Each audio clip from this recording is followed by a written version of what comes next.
2 of the agenda. And I now give the floor to Ms. Rosemary DiCarlo. Thank you, Mr. President. Secretary General Guterres, unfortunately, was unable to be in New York today, but I will deliver his statement. Thank you. 4 years after the Russian Federation launched its full-scale invasion of Ukraine, the war remains a stain on our collective conscience. Day after day, year after year, we have witnessed the cascading consequences of this blatant violation of international law, including the UN Charter. Shattered lives, devastated communities, and deepened regional and global instability. The human toll is catastrophic. Despite unprecedented diplomatic efforts, last year was the deadliest for Ukrainian civilians since 2022. More than 15,000 civilians have been killed in Ukraine since the start of the invasion, and more than 41,000 injured. Millions have been forced to flee from their homes. Millions more require life-saving assistance. Human rights violations are rampant. The plight of Ukrainian children is particularly dire. More than 3,200 children have been killed or injured. More than 1/3 of Ukrainian children remain displaced, and an estimated 2.2 million require humanitarian assistance. A whole generation has lost years of education as schools have come under fire. Mr. President, this winter, the Russian Federation intensified strikes against Ukraine's civilian energy infrastructure. Large-scale attacks have killed and injured scores of civilians and deprived millions of electricity, heating, and water for prolonged periods, including in the capital, Kyiv. In sub-zero temperatures, strikes on electricity, heating, and water systems turn access to basic services into a matter of life and death. Civilians in the Russian Federation are also increasingly affected by reported Ukrainian strikes. International humanitarian law is unequivocal. Attacks on civilians and civilian infrastructure are strictly prohibited. I condemn all such attacks, no matter where they occur. I urge both sides to implement an immediate moratorium on all such attacks. Mr. President, the ongoing fighting also poses direct risks to the safe and secure operations of Ukraine's nuclear sites.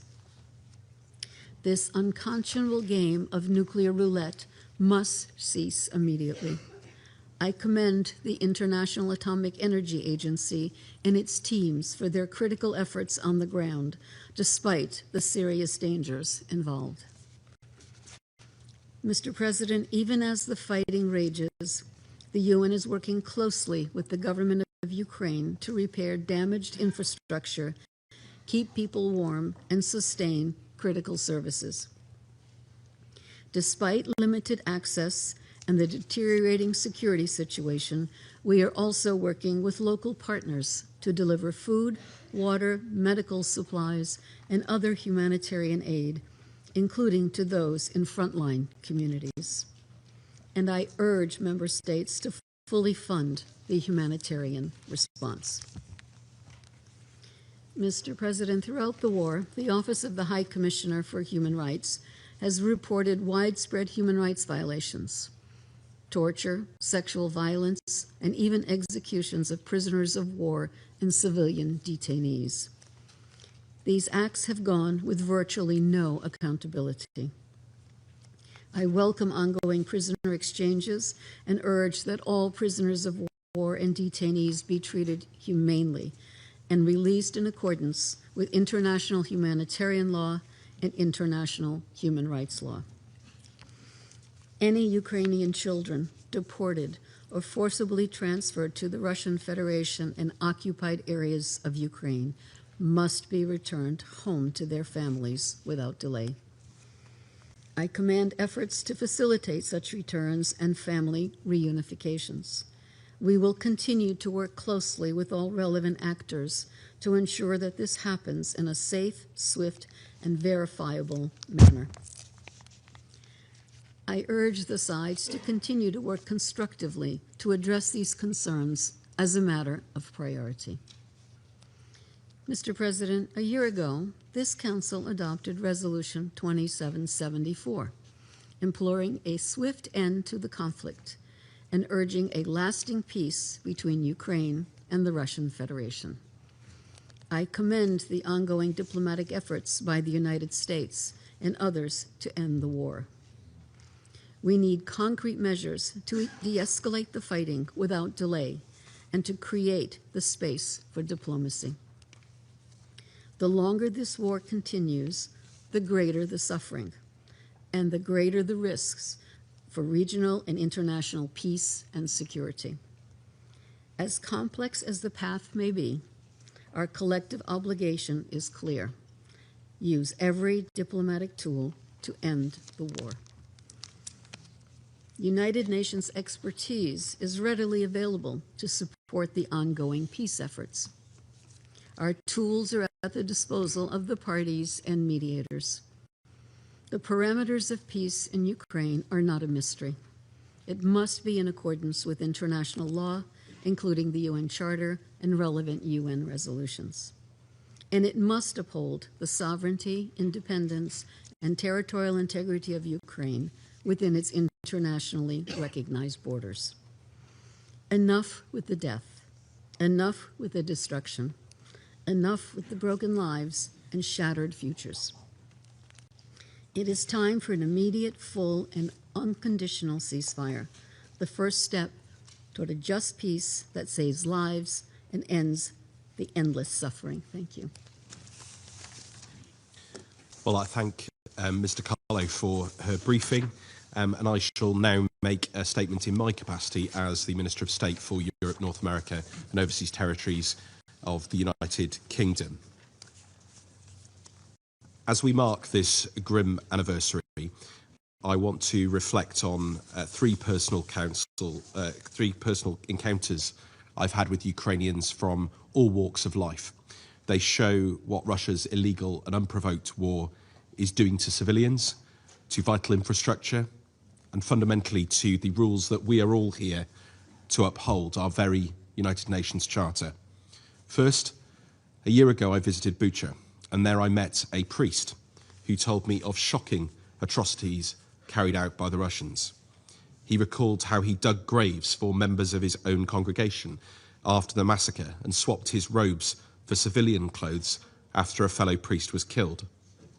And that conversation stays with me because it shows how Russia wages this war. And today, notwithstanding the false claims by the Russian representative in the General Assembly, its forces continue to strike Ukrainian civilians and communities with missiles and drones, killing and destroying. And I should add, of course, that the same disregard for civilian lives is not just evident in Ukraine, it's also evident in the killing of Alexei Navalny, which we are confident was the result of lethal poisoning. Second, last September, I met children who had been forcibly taken from occupied Ukrainian territory by Russian forces. They told me how they were separated from their families with new identities imposed upon them. I have a picture in my office painted by a Ukrainian child who had escaped Russia, now undergoing therapy to deal with the ordeal that they had endured.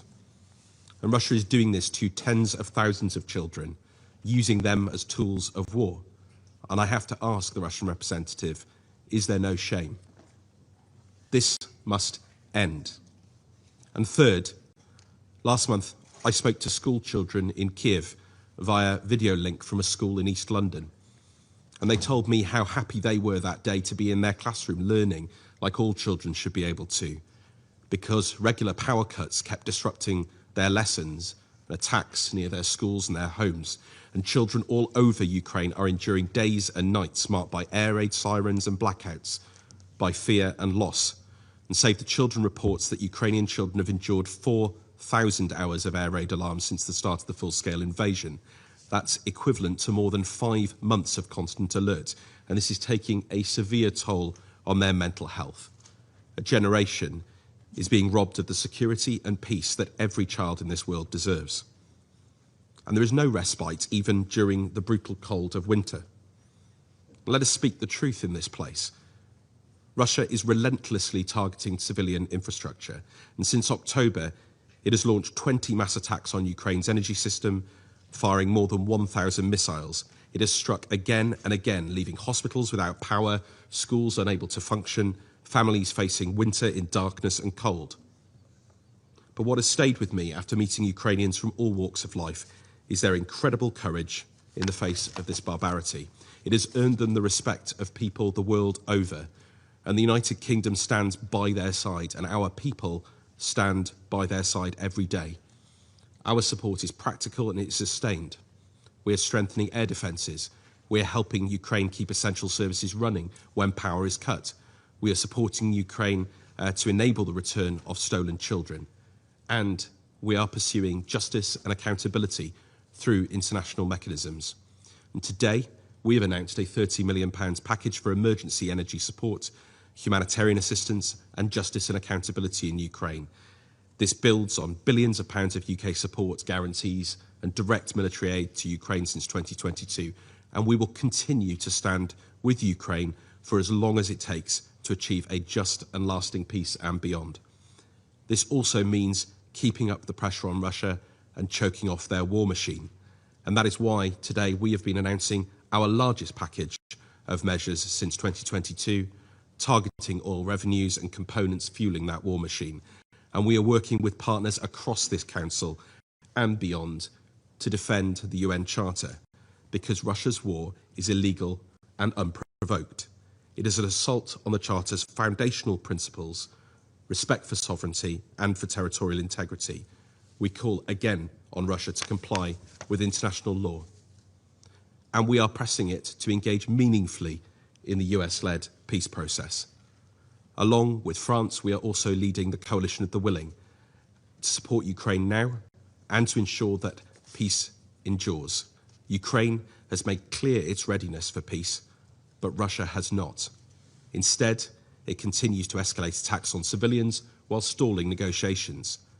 So let us be clear again in this place what peace requires: a full, immediate and unconditional ceasefire, a settlement that results in a sovereign, secure and independent Ukraine, all the stolen children and prisoners of war returned, and justice for the crimes that have been committed.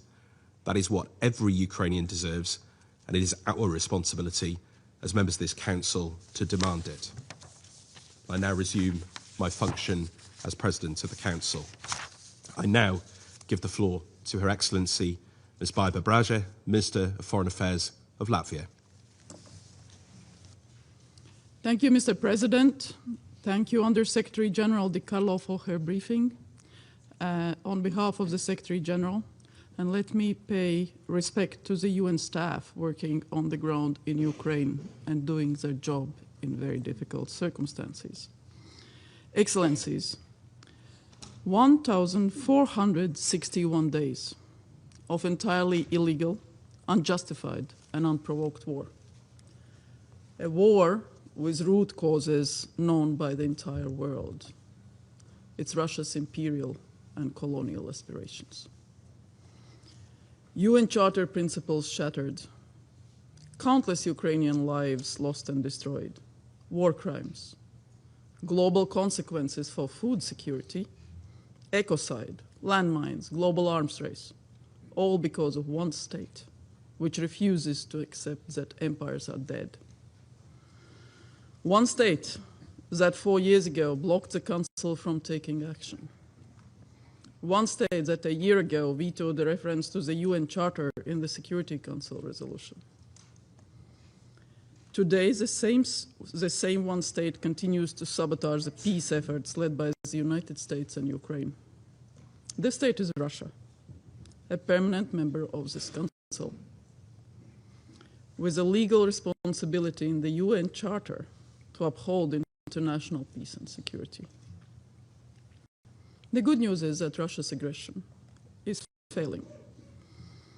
In 4 years, it has achieved none of its strategic goals. Last year alone, Russia lost more than 400,000 troops killed and severely wounded. And it was able to capture less than 1% of Ukrainian territory. At the same time, as confirmed by UN reports and the briefing by Under-Secretary General today, Russia's missile and drone attacks on Ukrainian civilians last year were the deadliest since the start of the war. During the coldest winter of the decade, Russia constantly destroys civilian and energy infrastructure. Millions are suffering in freezing temperatures. Children and elderly are freezing to death in their beds. Russia has forcibly transferred around 20,000 Ukrainian children and militarized Ukrainian children in the occupied territories. In so-called summer camps, they are forced to operate drones, dig trenches, mine and demine areas, and use grenades and firearms. Russia has also bombed first responders, humanitarian workers, and clearly marked UN aid envoys and embassies in Kiev. Mr. President, Russia's war has severe global consequences. Countries in Africa, Asia, and the Middle East are not safe from Russia's colonial imperial ambitions. Russia has manipulated and coerced thousands to the front lines to kill Ukrainians. We have seen the videos of Russian commanders using foreigners as cannon fodder. I urge all countries to protect their citizens from this fate. From dying for what? For Russia's desperate attempts to restore its empire. Mr. President, Ukrainians continue to inspire us. With their bravery and resilience, Ukraine is a strong democracy and a proud nation. Ukraine will stay free and sovereign.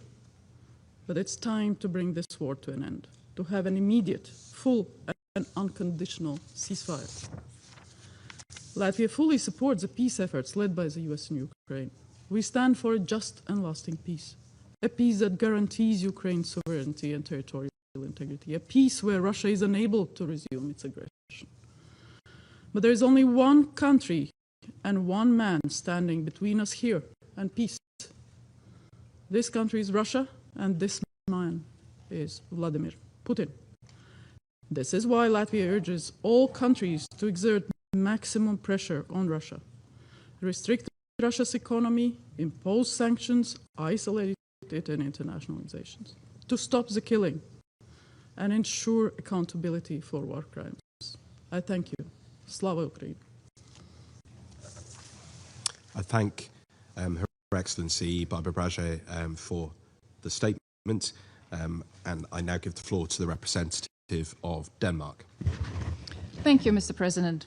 And I also thank the Under-Secretary General for her sobering briefing and welcome the Deputy Foreign Minister of Ukraine to this meeting. And thank you, Minister, for leading the meeting here today. Mr. President, exactly 4 years ago, as this Council met in emergency session and as the Secretary General appealed directly to President Putin to make peace prevail, Russia launched its unprovoked and illegal full-scale invasion of Ukraine.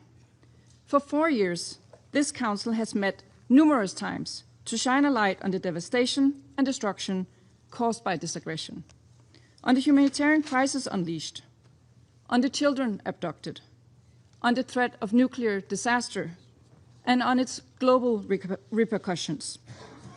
Since that day 4 years ago, and despite unspeakable suffering of the Ukrainian people, the fundamental situation has remained largely unchanged.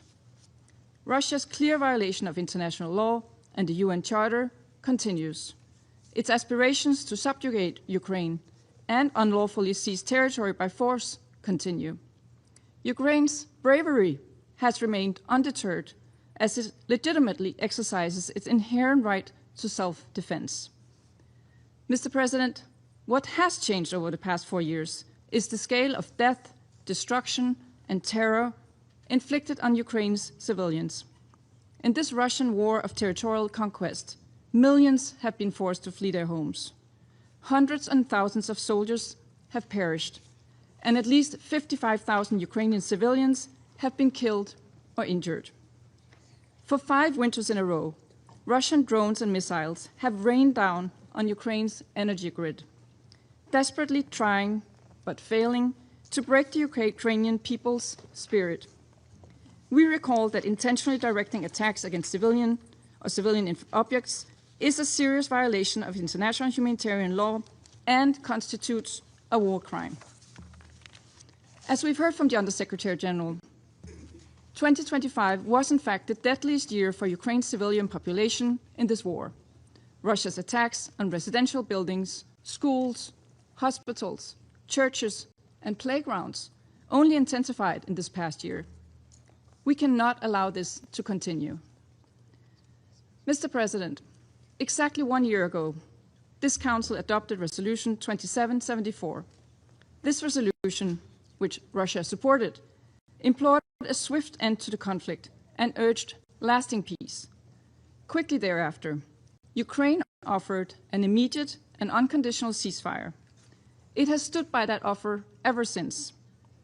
President Putin, on the other hand, has repeatedly rejected it, choosing violence and aggression again and again. Russia shows no interest in peace. Rather, its actions are desperate and deeply cynical. Denmark urgently calls on Russia to adhere to all its obligations under international law and to engage in good faith in negotiations to end this war. Mr. President, this morning the General Assembly reaffirmed its call for a ceasefire and lasting peace in Ukraine with an overwhelming majority. Around this table, and indeed around the globe, there is a clear demand for peace, for a just, sustainable, and lasting end to this terrible war. Demands to uphold Ukraine's sovereignty, territorial integrity, and political independence, as well as accountability for Russia's crimes.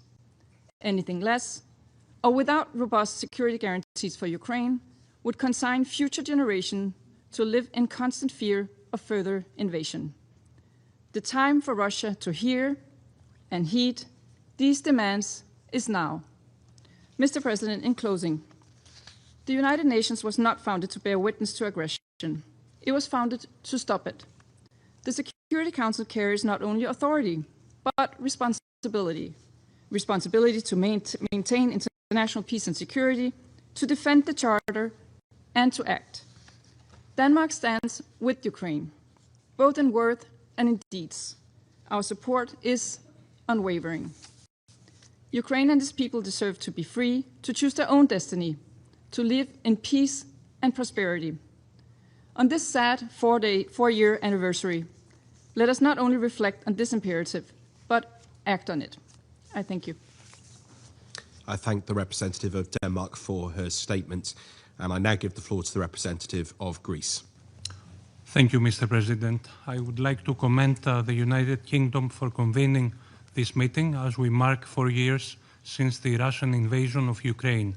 I also thank USG 𝗟𝗃 for her sobering remarks on behalf of the Secretary General, and I welcome the participation of the Deputy Foreign Minister of Ukraine in today's meeting. Mr. President, allow me to begin by reiterating Greece's unwavering solidarity and support to the Ukrainian people as we are sadly standing witness to an ever-worsening humanitarian situation. Ukrainians endure large-scale Russian airstrikes targeting major cities and critical energy infrastructure across the country, weaponizing the energy needs of innocent civilians amidst harsh winter conditions. The targeting of civilians and civilian energy infrastructure is a blatant violation of international humanitarian law and must be condemned. The children of Ukraine, the most vulnerable part of any population, have gravely suffered in the course of these 4 years. More than 3,000 of them have been killed or injured, and thousands more were otherwise gravely affected, uprooted, and transferred out of the country. Greece calls for their immediate, safe, and unconditional return. Despite the recent commendable diplomatic efforts, peace remains elusive. Greece has consistently called for a ceasefire and has vigorously supported the objective of a just, lasting, and comprehensive peace in Ukraine.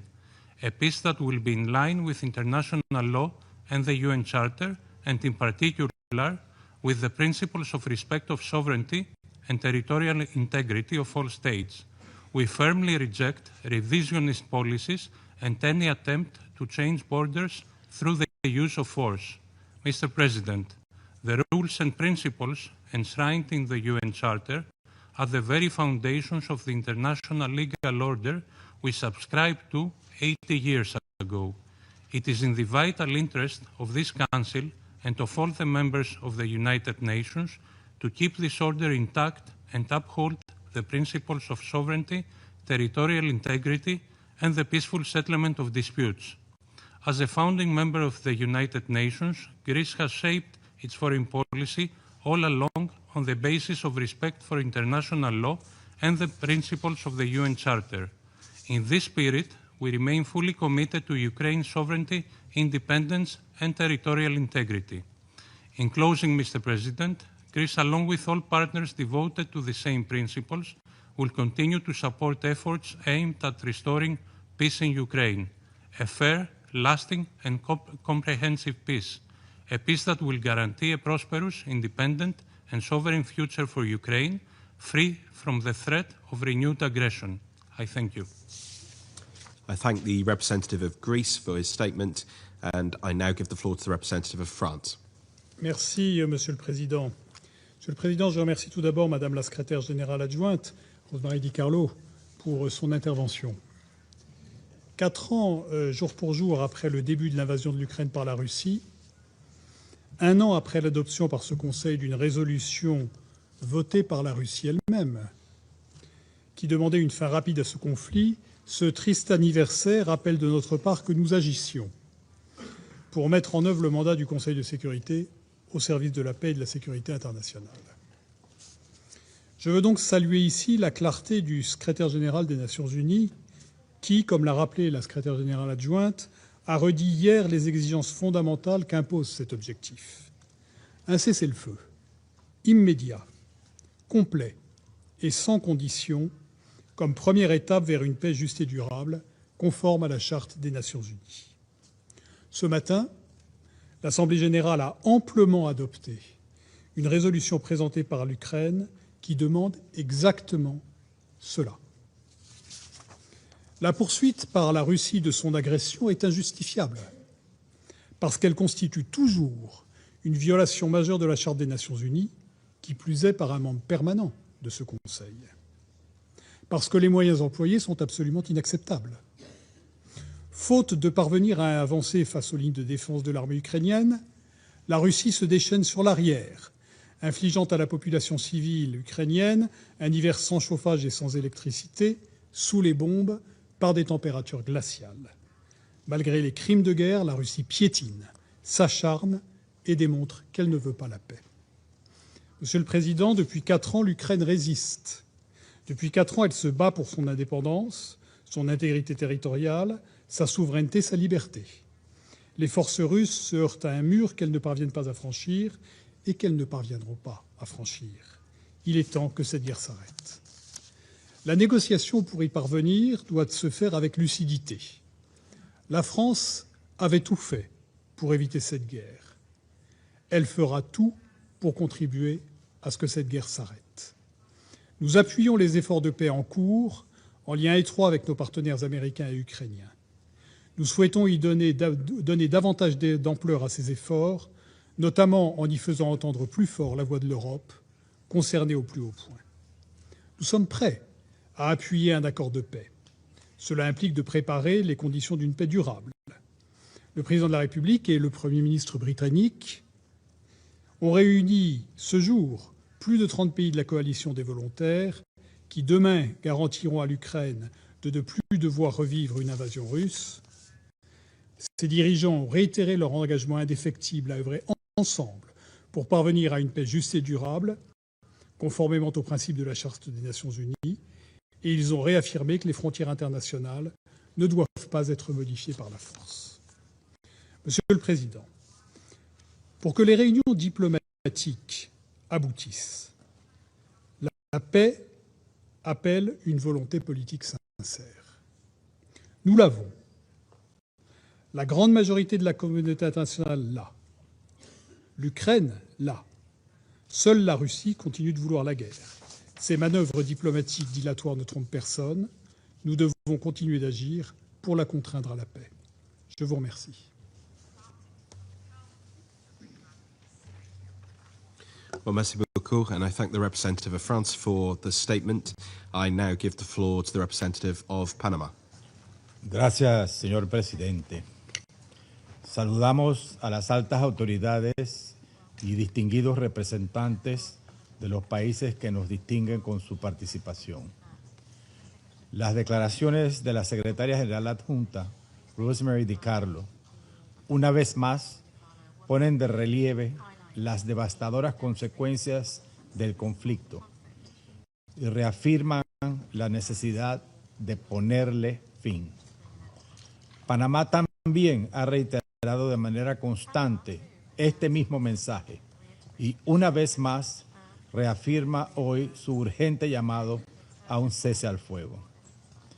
A 4 años del conflicto en Ucrania, nos reunimos nuevamente para intentar atender los profundos efectos de hechos que representan un quiebre sustancial del orden internacional, al recurrirse, una vez más, al uso de la fuerza por encima de los principios consagrados en la Carta de las Naciones Unidas. Este conflicto trascendió con rapidez su geografía inmediata. No solo impacta de manera directa a Europa, reconfigurando alianzas y acelerando procesos de rearme, sus secuelas se proyectan también a escala global. Inestabilidad energética, inseguridad alimentaria y disrupción de la seguridad marítima. Asimismo, el conflicto volvió a situar en el centro del debate internacional dinámicas de una etapa de marcada bipolaridad que parecían haber sido superadas a finales del siglo pasado. La transgresión de los principios de soberanía, integridad territorial y de la provisión del uso de la fuerza dejó de ser una discusión del pasado, alterando los marcos normativos actuales. Sobre el terreno, los misiles y drones no han cesado y la creciente sofisticación tecnológica de la guerra, junto con la proliferación de armamento, han alimentado el conflicto y elevado las pérdidas humanas. La fortaleza mostrada por los civiles, principales víctimas de esta guerra, no debe normalizarse. Su sufrimiento, consecuencia de la geopolítica, ya ha sido suficiente. Además, las cifras de militares fallecidos, que podrían acercarse a los 2 millones, reflejan también la magnitud y gravedad del conflicto. El esfuerzo humanitario de las agencias de las Naciones Unidas y de otras organizaciones no puede sostenerse indefinidamente. Es preciso reiterar que el respeto al derecho internacional humanitario exige garantizar condiciones humanas para los prisioneros de guerra, asegurar la atención a enfermos y heridos graves y su repatriación cuando sea posible. Además, la búsqueda de los desaparecidos debe permanecer como una prioridad humanitaria central para todas las partes. En ese sentido, resulta indispensable garantizar al Comité Internacional de la Cruz Roja acceso regular y sin restricciones a todos los detenidos en ambos lados del frente, de conformidad con la Tercera Convención de Ginebra. De igual manera, asegurar a la Oficina de Coordinación de Asuntos Humanitarios acceso libre y seguro a ambos lados del frente, especialmente a las regiones de Donetsk y Luhansk.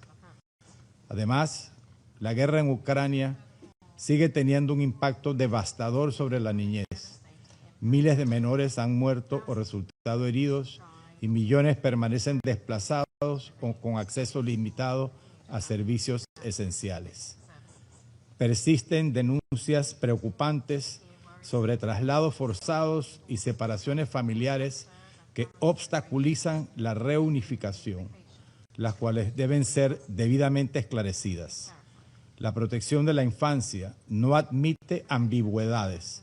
Es una obligación jurídica, humanitaria y moral. Presidente, resulta inviable sostener mesas de diálogo mientras continúan las agresiones y se siga alimentando el conflicto con armas y otros recursos, lo que no solo agrava el sufrimiento humano, sino que debilita aún más el sistema internacional. Por ello, reconocemos los esfuerzos diplomáticos de distintos actores internacionales y el impulso de los Estados Unidos para una paz sostenible en Ucrania, visibilizados en las recientes reuniones en Abu Dhabi y Ginebra, que esperamos continúen desarrollándose para ya poner punto final a un conflicto que no debe continuar. Panamá, presidente, reafirma su compromiso con los principios del multilateralismo y la paz, rechazando que la desconfianza, la preponderancia de la fuerza se conviertan en norma. Por ello, respaldamos la resolución 2774 del 2025 de este Consejo y todos los esfuerzos diplomáticos orientados a poner fin al conflicto en plena consonancia con la Carta de las Naciones Unidas. Muchas gracias. Muchas gracias, and I thank the representative of Panama for his statement. I now give the floor to the representative of the United States. Thank you, Mr. President. And thank you, Undersecretary General Rosemary DiCarlo, for your briefing. 4 long, brutal years have passed since the Russia-Ukraine war escalated to its current horrific scale, resulting in thousands of casualties, men, women, children, soldiers, and civilians.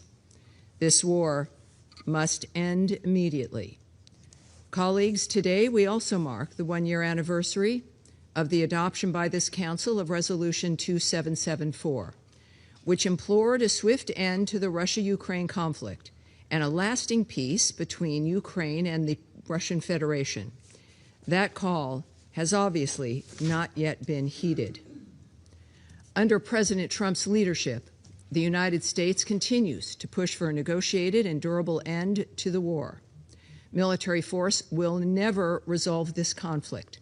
Only a diplomatic solution, agreed to by both sides, can do so. We are closer to a deal right now than at any point since the war began, but we have obviously not reached it yet. The fighting continues. Bombs are still falling in Ukraine, hitting energy infrastructure and leaving thousands of homes without light or heat in the depths of winter. But make no mistake, President Trump is committed to peace prevailing. His actions, public statements, and global leadership mission makes clear his determination to put an end to the carnage. Under President, one reason why the conflict continues to grind on, in spite of the staggering costs it has already meant for Russia, is the support that Russia continues to receive from third countries. China remains the decisive enabler of Russia's war industrial machine. We have urged China many times in this chamber to stop supplying Russia with dual-use goods and material components that end up in the drones and other weapons used in Ukraine. China also remains one of the top importers of Russian oil. If China truly wants peace, it should immediately end exports of dual-use goods and stop purchasing Russian oil. The DPRK has transferred munitions and ballistic missiles to Russia for use in Ukraine, and since October 2024 has deployed thousands of DPRK troops to fight for Russia on the front lines. These activities not only prolong the war, they violate the UN Security Council resolutions that Russia itself voted for. Resolutions 1718, 1874, and 2270 collectively prohibit UN member states from receiving arms and related materiel, training, or assistance from or providing them to the DPRK. Iran has supplied Russia with hundreds of UAVs and UAV technology for use in Ukraine, including transfers before October 2023 in violation of Security Council Resolution 2231. More recently, Cuba has emerged as another significant contributor of foreign troops to Russia. In 2025, Cuba has also signed new defense agreements with Russia and Belarus. The United States calls on all UN member states to end any and all support that enables the continuation of this deplorable war, which extracts a devastating human toll and threatens peace and security around the world. We call on all countries to join us in our efforts to encourage a negotiated, durable peace that will restore prosperity, security, and a bright future for everyone around the globe. Most urgently, we once again call on both parties to stay at the negotiating table and, in a spirit of flexibility, compromise in a duty to protect and preserve the lives of their own citizens, to end this barbaric war once and for all. Mr. President, I thank you. I thank the representative of the United States for her statement, and I now give the floor to the representative of Colombia. Gracias, señor presidente. Transmito mi agradecimiento a la subsecretaria general para Asuntos Políticos y de Consolidación de Paz por su completo y sensible reporte. Saludo asimismo a las delegaciones que nos acompañan en la sesión de hoy. Señor presidente, me dirijo hoy ante este Consejo con inmensa tristeza por las consecuencias devastadoras de la guerra en Ucrania. Tras 4 años de enfrentamientos, el sufrimiento humano continúa acumulándose de manera alarmante, dejando una huella de destrucción que trasciende el campo de batalla y se instala en la vida cotidiana de millones de personas. Colombia lamenta profundamente la pérdida de vidas humanas. Cada cifra representa una historia truncada, una familia afectada y una comunidad en duelo. Hoy, cuando se marcan 4 años de violencia sostenida, recordamos y rendimos homenaje especialmente a las víctimas civiles, niños que han visto interrumpida su infancia, mujeres que cargan con el peso del desplazamiento y la incertidumbre, personas mayores que han perdido su hogar y su red de apoyo, personas con discapacidad cuya vulnerabilidad se ha agravado y el personal humanitario que arriesga su vida para asistir a otros. A todas las víctimas y a sus familiares les expresamos nuestra solidaridad, nuestra empatía y nuestro respeto. El impacto no es solo material. Los reportes sobre el daño a la infraestructura civil, hospitales, escuelas, redes eléctricas, sistemas de agua y saneamiento confirman que se han afectado servicios críticos para la supervivencia. En este sentido, es menester recordar que el respeto al derecho internacional humanitario no es opcional ni selectivo, es una obligación fundamental que recae sobre todos los Estados miembros de las Naciones Unidas, incluidos los miembros de este Consejo. Señor presidente, sobre la base de los principios de la Carta y del derecho internacional, se ha construido el diálogo y el entendimiento entre nuestros países. No es el momento de abandonar esos fundamentos, por el contrario, es en los peores momentos de guerra cuando debemos aferrarnos a lo primordial, la protección de la vida, la dignidad humana y la población civil. El respeto a los principios de distinción, proporcionalidad y precaución en las hostilidades es una aspiración abstracta, sino una exigencia concreta y urgente. Por ello, Colombia reitera el llamado a garantizar un acceso humanitario seguro, rápido y sin obstáculos a todas las personas necesitadas, las agencias humanitarias y las organizaciones que trabajan sobre el terreno deben poder desempeñar su labor con continuidad y previsibilidad. Es indispensable preservar la acción humanitaria basada en los principios de humanidad, neutralidad, imparcialidad e independencia. Estos principios no deben instrumentalizarse ni condicionarse. Son la base que permite generar confianza y llegar a quienes más lo necesitan. Asimismo, Colombia reitera el llamado firme a respetar y proteger al personal humanitario. Atacar o amenazar a quienes brindan asistencia es una violación grave del derecho internacional y socava la posibilidad misma de aliviar el sufrimiento. Proteger a los trabajadores humanitarios es proteger a las comunidades a las que les sirven. Señor presidente, celebramos los esfuerzos de diálogo en curso. Colombia ha reiterado consistentemente que los canales de comunicación deben mantenerse abiertos y operativos, incluso y especialmente en contexto de alta tensión.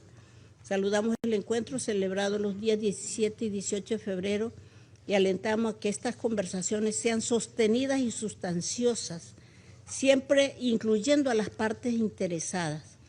Asimismo, es fundamental que toda negociación contemple disposiciones humanitarias, no como un elemento accesorio o condicional, sino como parte integral y esencial del proceso. En ese sentido, subrayamos la importancia de abordar la situación de los prisioneros de guerra, los civiles detenidos y las personas desaparecidas. Las medidas humanitarias pueden y deben generar confianza y aliviar el sufrimiento mientras se buscan soluciones políticas concretas. Señor presidente, Colombia reitera una vez más el llamado a un alto al fuego. Silenciar las armas es una condición indispensable para reducir el sufrimiento inmediato y abrir un espacio real para la negociación y un camino para la paz. Muchas gracias. Muchas gracias, and I thank the representative of Colombia for her statement, and I now give the floor to the representative of Somalia. Thank you, Mr. President. At the outset, I thank USG 𝗟𝗏 for her comprehensive briefing. What began 4 years ago has now entered yet another difficult chapter, with consequences that continue to ripple far beyond its borders. My delegation remains profoundly concerned by the continued deterioration of situation and security and humanitarian situation. The ongoing hostilities serve only to prolong suffering and further diminish prospects for sustainable peace. We are deeply troubled by the continuous escalation of attacks affecting civilian areas and essential infrastructure. The protection of civilians, particularly the most vulnerable, and the preservation of critical infrastructure, including hospitals, schools, and homes, are non-negotiable obligations enshrined in international law. Somalia reiterates that all parties to the conflict must respect and uphold these principles without exception. Mr. President, we remain convinced that there is no military solution to this protracted conflict. Dialogue and diplomacy remain the sole means to bring about an end to this conflict. We note with encouragement the ongoing diplomatic initiatives to achieve a comprehensive ceasefire. We also welcome the recent diplomatic efforts led by the United States, including the third round of trilateral talks, which took place last week in Geneva. These encouragements represent vital steps toward de-escalation, and we hope they lay the groundwork for a constructive path forward. We call upon all sides to prioritize de-escalation, exercise utmost restraint, and commit to genuine, immediate negotiations. It's incumbent upon all parties to respect international law and to prevent a wider conflagration. A durable resolution must address the underlying root causes of this conflict and be consistent with the principles of the United Nations Charter. We underscore that just and lasting peace will require compromise and confidence-building measures. In closing, Mr. President, my delegation reaffirms its unwavering support for all diplomatic efforts aimed at achieving a resolution that restores security and stability. The people of Ukraine and all of those affected by this conflict deserve a future of peace, prosperity, and dignity. I thank you. Well, I thank the representative of Somalia for the statement, and I now give the floor to the representative of Liberia. Thank you. Mr. President, Liberia approaches today's discussion not with theoretical detachment, but with lived memory of painful scars. Our own war was internal. Ukraine's is international. The causes may differ, but the suffering is the same.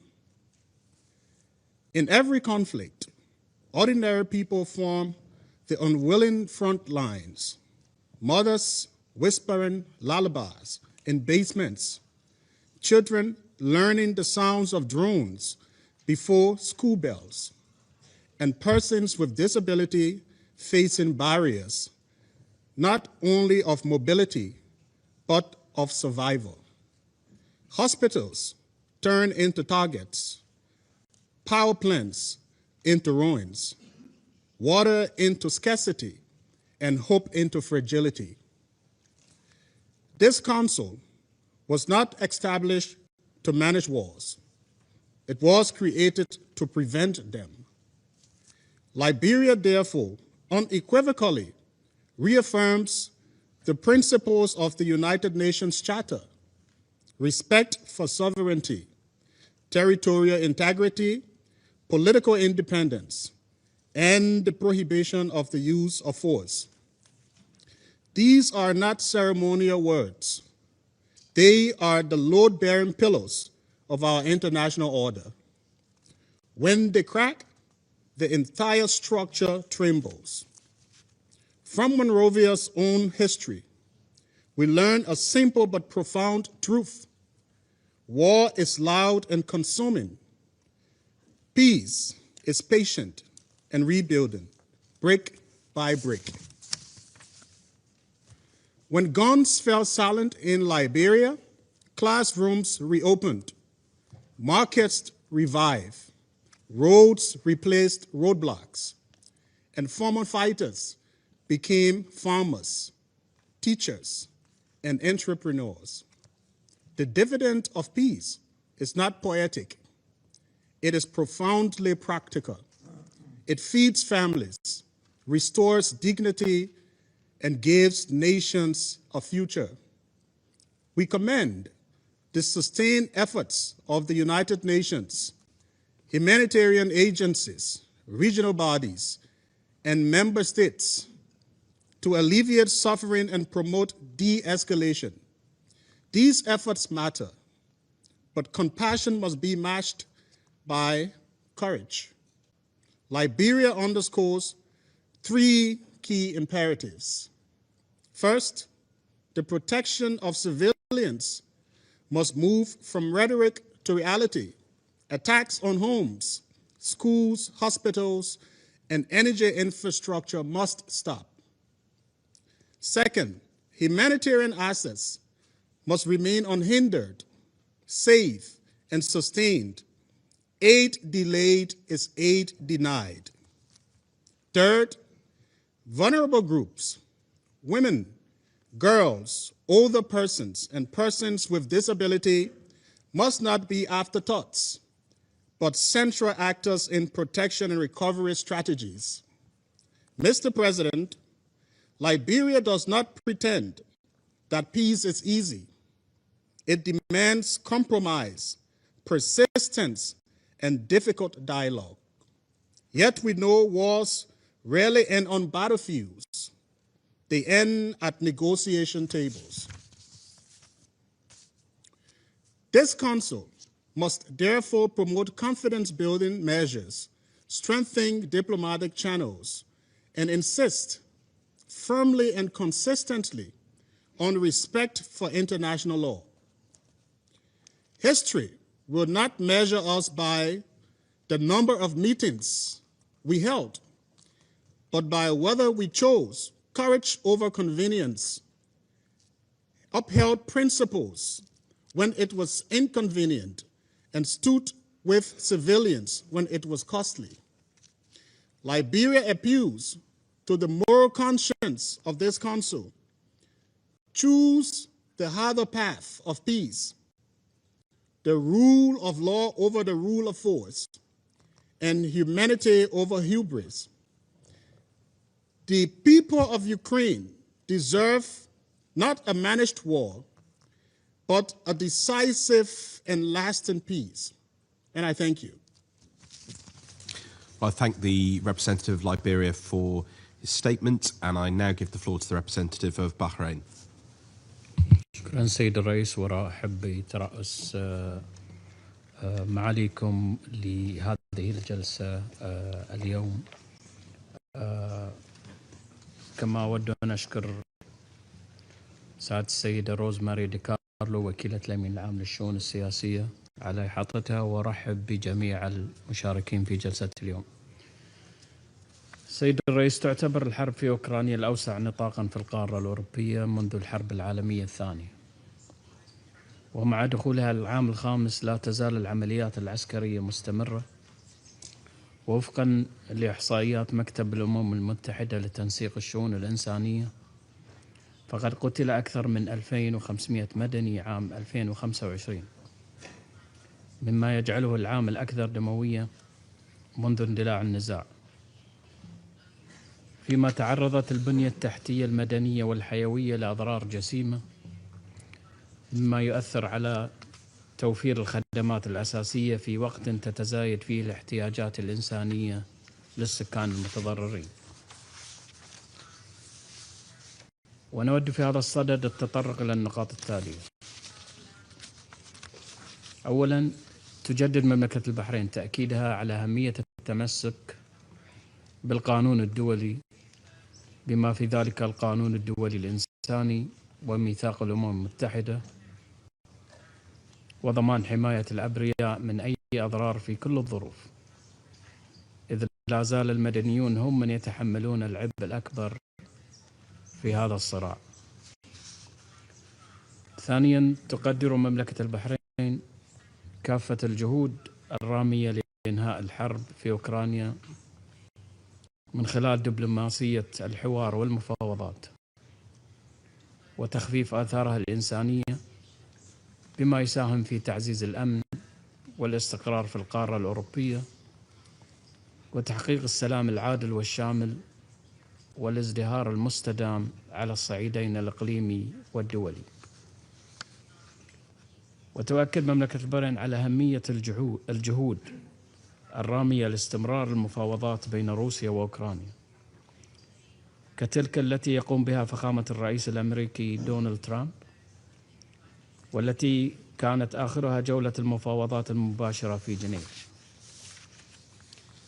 كما تشيد مملكة البحرين باستضافة المملكة العربية السعودية للمحادثات بين روسيا الاتحادية والولايات المتحدة الأمريكية بشأن الأزمة الأوكرانية في الرياض، واستضافة دولة الإمارات العربية المتحدة للمحادثات الثلاثية التي جمعت كل من الولايات المتحدة الأمريكية وروسيا الاتحادية وأوكرانيا في أبو ظبي، وتعتبرها جهودا إيجابية وبناءة في إطار الجهود الدبلوماسية والإنسانية الرامية إلى تسوية الأزمة الأوكرانية بالطرق السلمية. كما تثمن المملكة جهود الوساطة التي قامت بها المملكة العربية السعودية ونجاحها في إطلاق سراح محتجزين وتبادل أسرى بين روسيا وأوكرانيا، وكذلك جهود دولة الإمارات التي تكللت بإنجاز عملية تبادل شملت 157 أسيرا من الجانبين بمجموع 314 أسيرا، ليصل العدد الإجمالي للأسرى الذين تم تبادلهم بين البلدين في هذه الوساطات إلى 4955 أسيرا. كما تثمن جهود وساطة دولة قطر، والتي شملت لم شمل الأطفال الأوكرانيين والروس مع أسرهم، مما أسهم في تخفيف المعاناة الإنسانية. ثالثا، تؤكد مملكة البحرين على ضرورة مواصلة المسار الدبلوماسي لإبقاء سبل الحوار مفتوحة بين الجانبين، مع الانخراط فيها بإرادة سياسية من قبل جميع الأطراف المعنية من أجل تعزيز جهود إحلال السلام وترسيخ الأمن والاستقرار في القارة الأوروبية وتعزيز التفاهم والتعايش، بالإضافة إلى معالجة الأسباب الجذرية للصراع ومراعاة الشواغل الأمنية لكافة الأطراف بالعناية اللازمة لضمان التوصل لحل دائم للأزمة. وفي الختام سيد الرئيس، تجدد مملكة البحرين دعمها لكافة الجهود المبذولة للتوصل إلى حل سلمي مستدام للحرب في أوكرانيا بما ينسجم مع مبادئ القانون الدولي وميثاق الأمم المتحدة وقرار مجلس الأمن رقم 2774، وبما يسهم في تعزيز الأمن والسلم الدوليين. وشكرا سيد الرئيس. Well, I thank the representative of Bahrain for their statement, and I now give the floor to the representative of China. 谢谢主席，我感谢迪卡洛副秘书长所做的通报。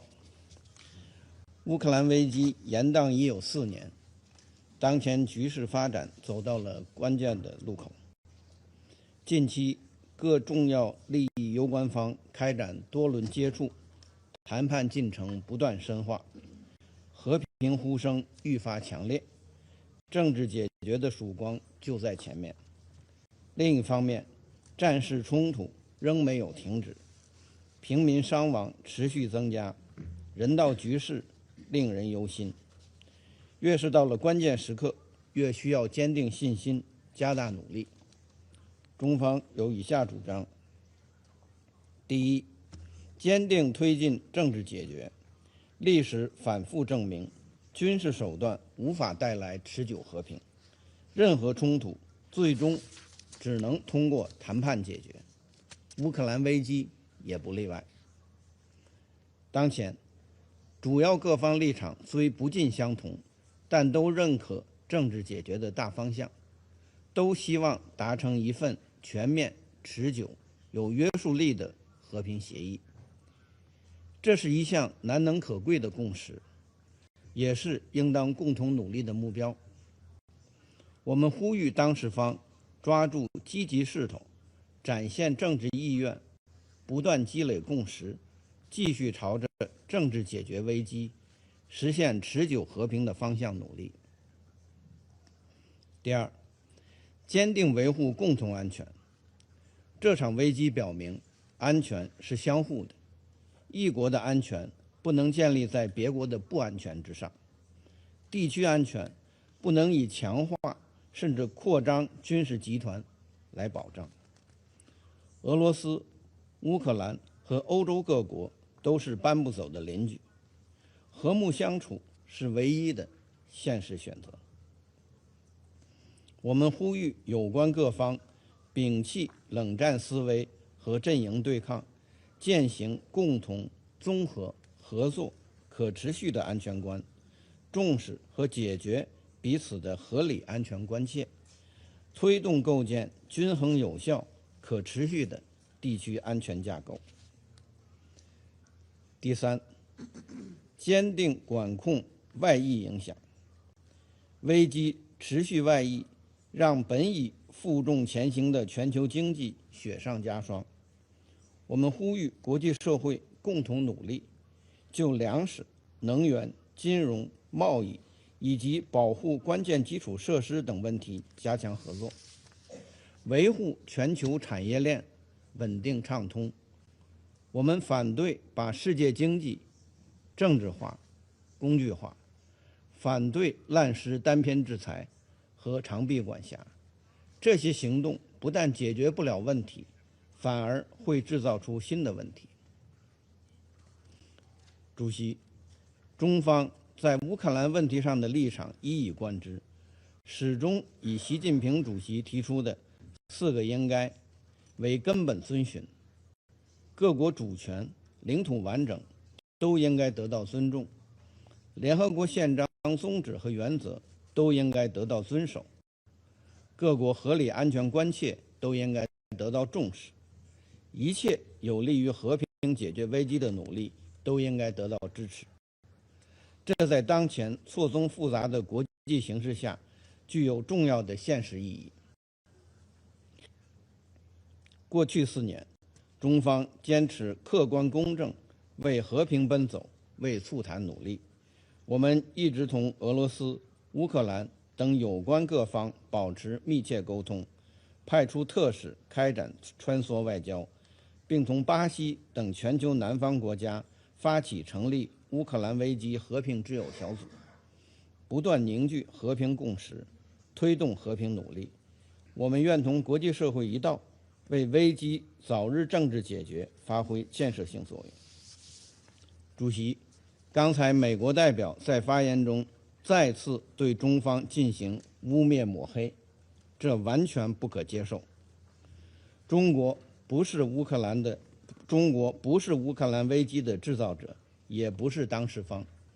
中方在乌克兰问题上的立场坦坦荡荡，一以贯之，那就是呼吁停火止战，坚持劝和促谈。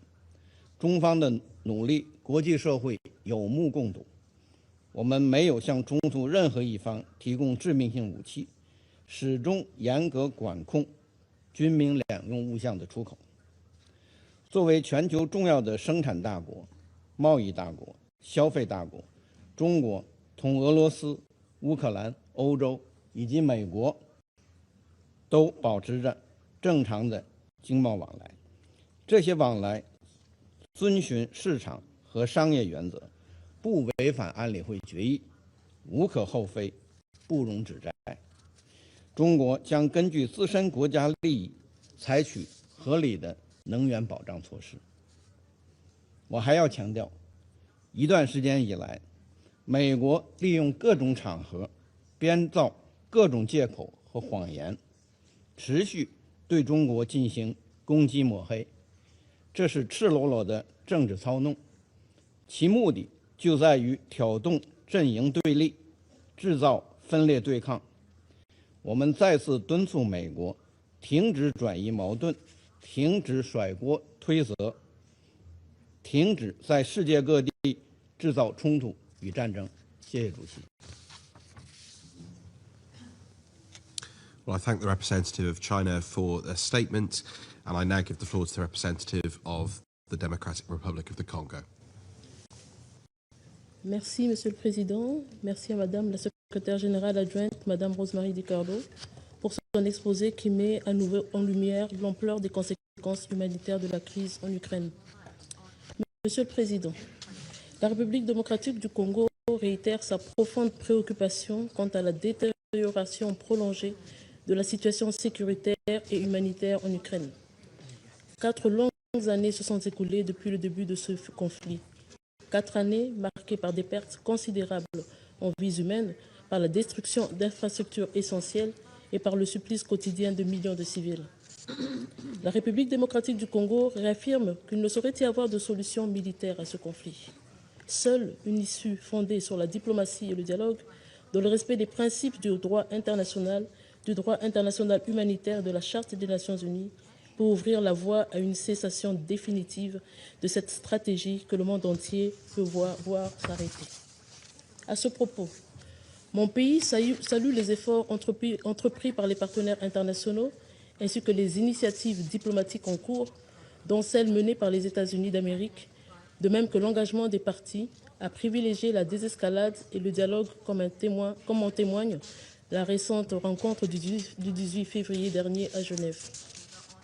La République démocratique du Congo fait appel à la sagesse de tous les acteurs et les encourage à éviter toute action unilatérale qui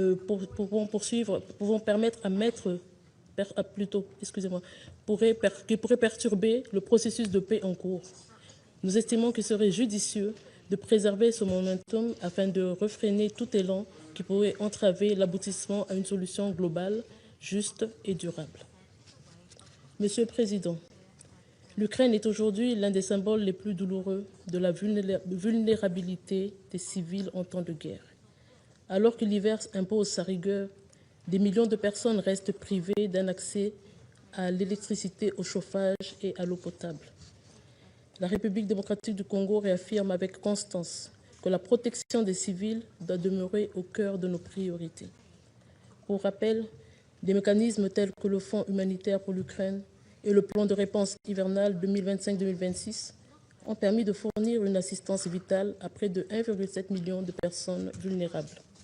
Toutefois, ces efforts, aussi essentiels soient-ils, demeurent insuffisants face à l'ampleur des besoins.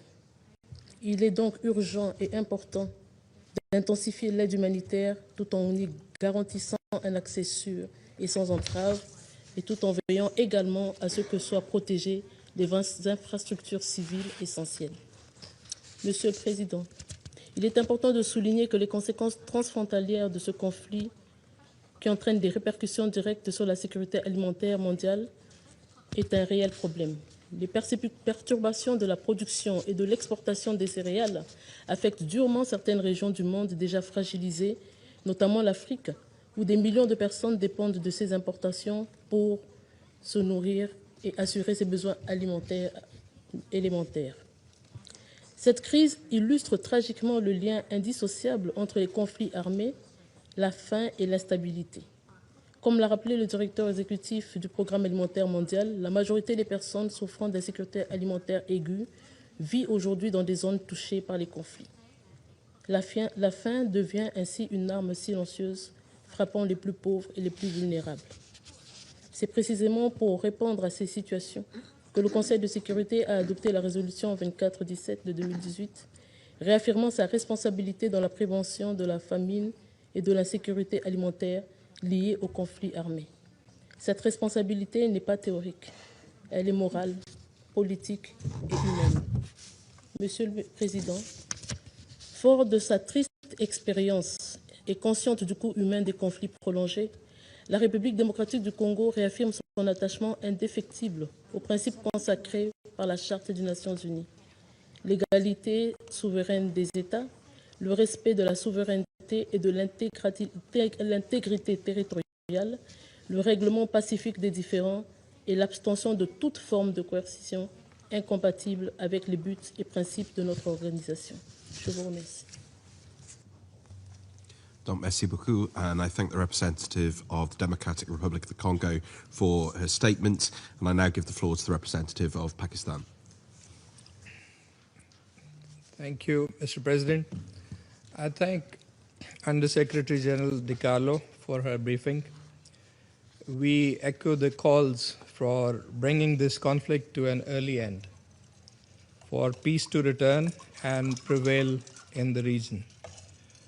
Your presiding over this session, Mr. President, and the high-level representation in the chamber underscores the importance of the occasion. As we mark this solemn milestone, we must look back at how 4 years of conflict not only ruptured the peace in the region, but sent shockwaves across the world, also undermining food and energy security, especially impacting the global south. President, the toll from this conflict, especially the humanitarian catastrophe that it unleashed, is devastating and undeniable. Thousands of lives lost or forever changed, generations scarred, cities and safe areas turned into uninhabitable spaces. The rising human suffering is deeply concerning. The disproportionate impact on civilians and critical infrastructure remains a perturbing reality, jolting the very foundations of international humanitarian law. These actions, besides perpetuating the conflict, further deepen distrust, reduce space for meaningful dialogue, and undermine peace efforts. President, last year, on this very day, this Council adopted Resolution 2774, which was also supported by Pakistan, making a clarion call imploring both parties to silence the guns and chart a course towards peace. A few months later, in July, the Council reaffirmed its support for peaceful settlement of disputes through unanimous adoption of Resolution 2788. These were moments of collective hope, and therefore it is a matter of profound regret that the demand from this Council has remained largely unheeded. Yet we remain hopeful of a breakthrough for peace. From the very first days of this conflict, Pakistan has stood on the side of dialogue and diplomacy. Our position is born of conviction that there is no military solution to this conflict. A just and lasting peace can only be achieved through sustained, structured, and meaningful dialogue. We supported this back in 2022 when the two sides were holding dialogue in Istanbul, and we continue to support all subsequent peace initiatives, including the ongoing negotiations process facilitated by the United States. We hope that all sides will make full use of the ongoing diplomacy, demonstrate genuine political will, show mutual understanding, and engage constructively to make meaningful strides towards a peaceful and negotiated settlement of the conflict, beginning with an early ceasefire. This would require commitment to the principles of the UN Charter, a focus on finding a mutually acceptable solution that ensures the security interests of all sides and thus guarantees lasting stability for the region and beyond. It would also entail avoiding pointing fingers elsewhere. The imperative to end the agony of millions is not just a political objective, it is a profound moral responsibility. Pakistan favors all genuine efforts aimed at a comprehensive and durable resolution of this conflict. We will continue to support all initiatives aimed at bridging the divide and promoting a pacific settlement. It is time to prove that diplomacy and dialogue are not a sign of weakness, but essential and powerful means in our collective quest for peace. I thank you. I thank the representative of Pakistan for their statement, and I now give the floor to the representative of the Russian Federation. Господин председатель,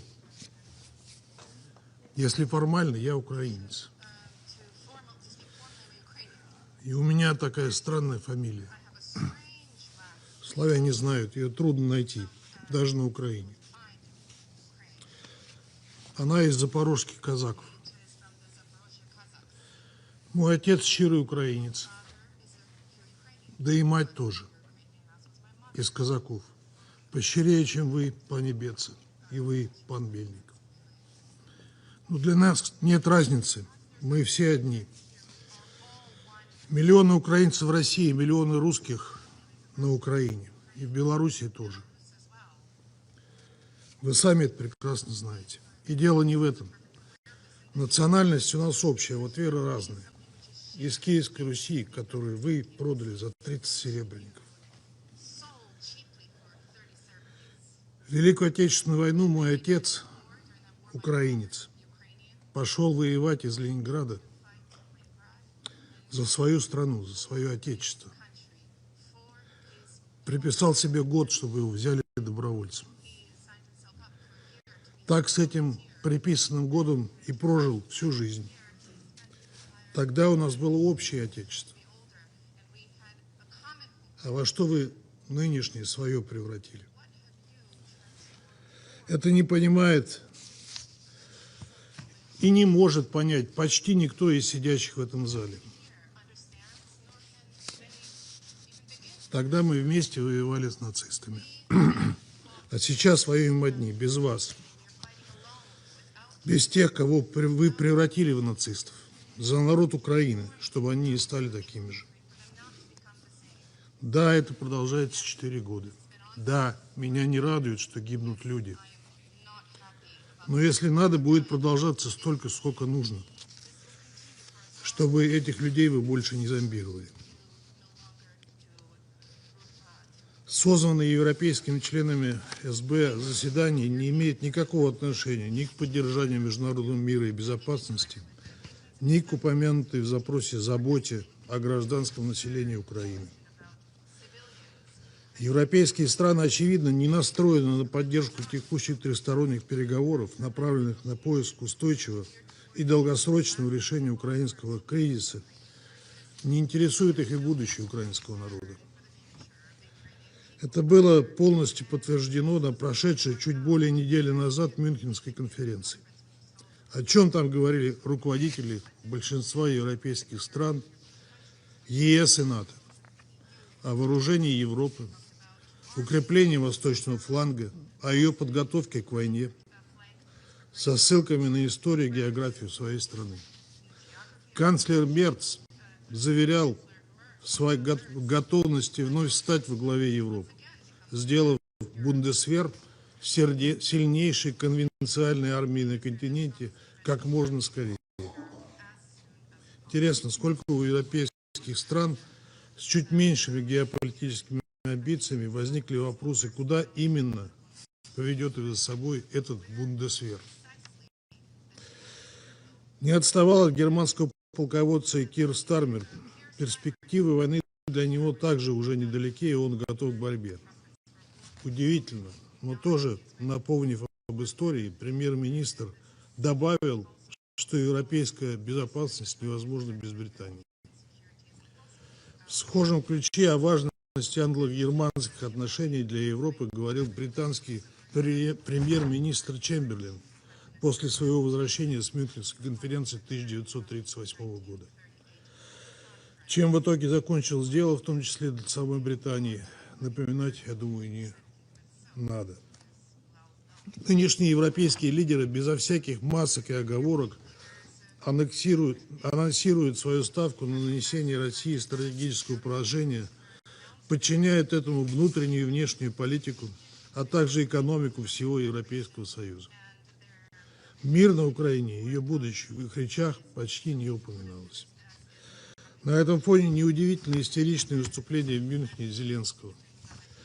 Деньги на продолжение войны все еще выделяет, хоть и меньшие, обещают и поставляют вооружение, но не значит ли это, что потихонечку его начинают списывать со счетов?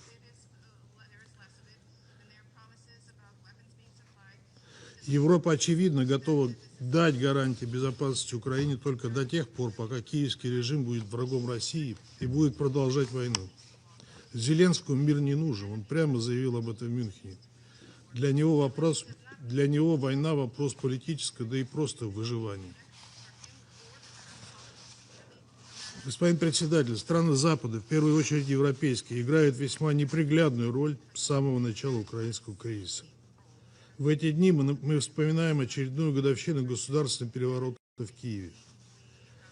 Напомню, что именно европейцы в 2013-2014 годах осуществили беспрецедентное вмешательство во внутренние дела Украины, которое и привело к конституционному отстранению от власти законно избранного президента Украины.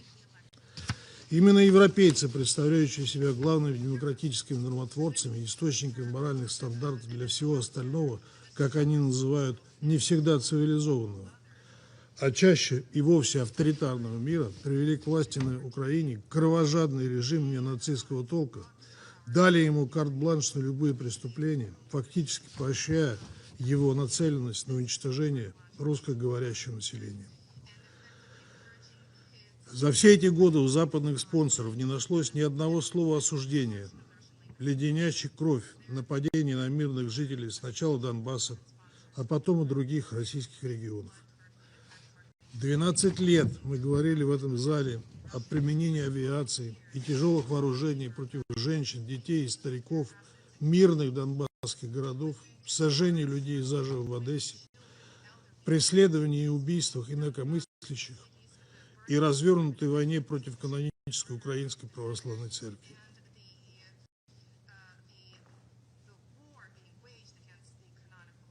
В ответ нам твердили о противодействии сепаратизму и зацикленности и законности так называемой антитеррористической операции.